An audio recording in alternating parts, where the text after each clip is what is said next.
I think we are showing, it's a prophetic work that is very hands-on and very practical. And we are helping people in a very, very practical way in their Aliyah process.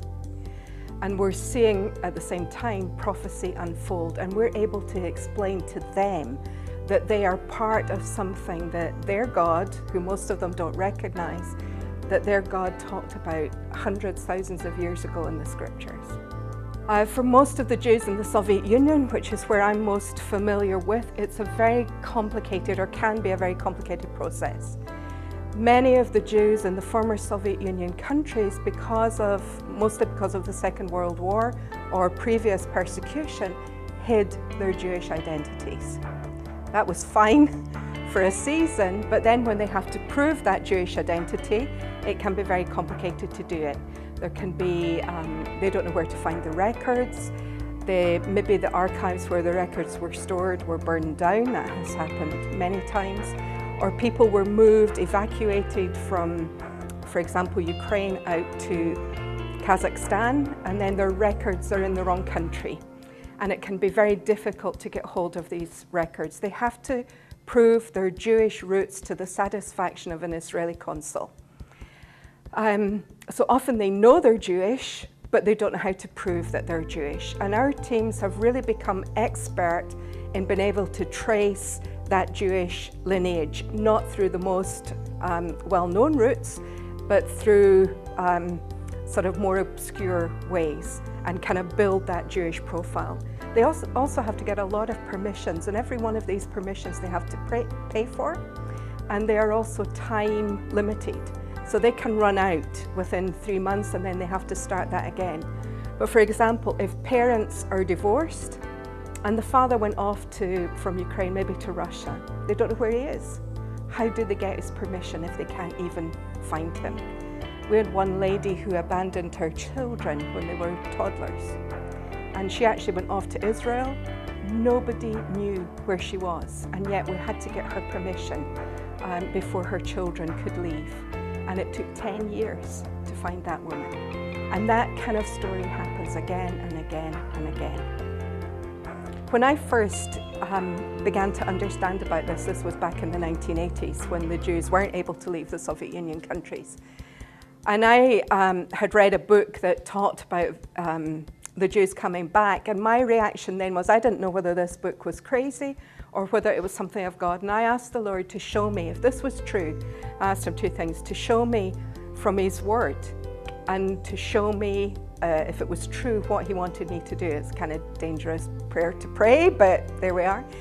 And it was like, I'd been a Christian by then many years, and I'd never noticed all these verses to the land of the north. And there are tons of them.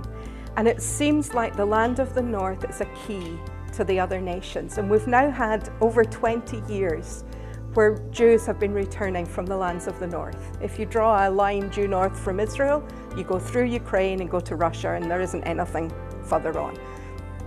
And these 23, 24 years, the Jews have been coming out of the Soviet Union countries. But then God says, and the other nations. Ezra went to Argentina in 2002. That was the first of the other non-Soviet Union nations. And it's like now in these last 2 or 3 years, the emphasis is moving more and more to other nations. And we're getting requests now from Spain, Portugal. We're working in Hungary. We had our first family we've helped from France are making Aliyah today.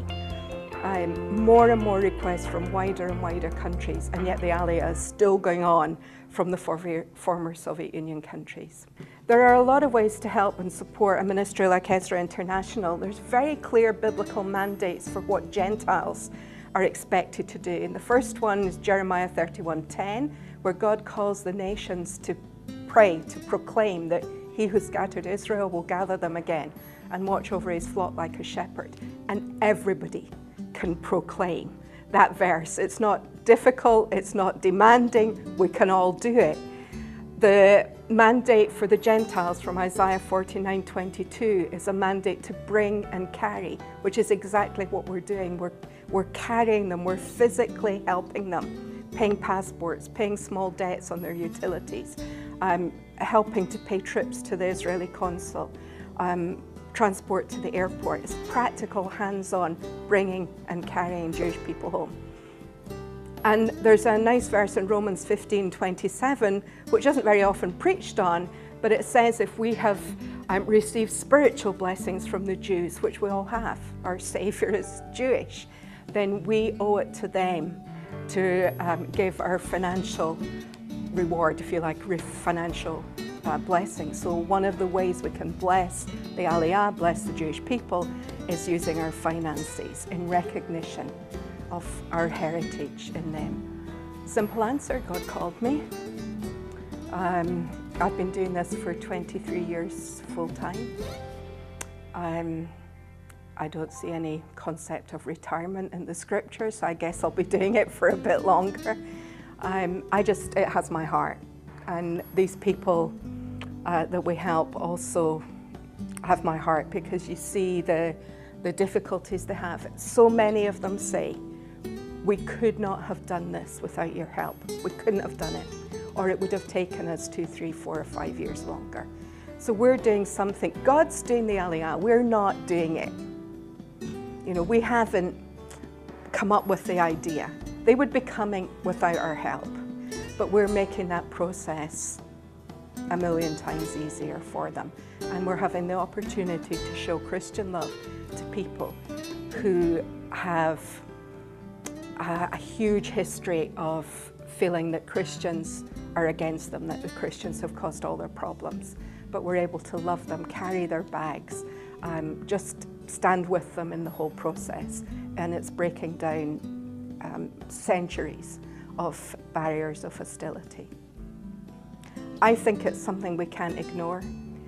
If people are looking for what God is doing in these days, I believe this is the greatest move of God in our time. Because the result of this is the Jews returning home and the return of the Messiah. And it's the Jews will be blessed, the nations will be blessed, the churches will be blessed.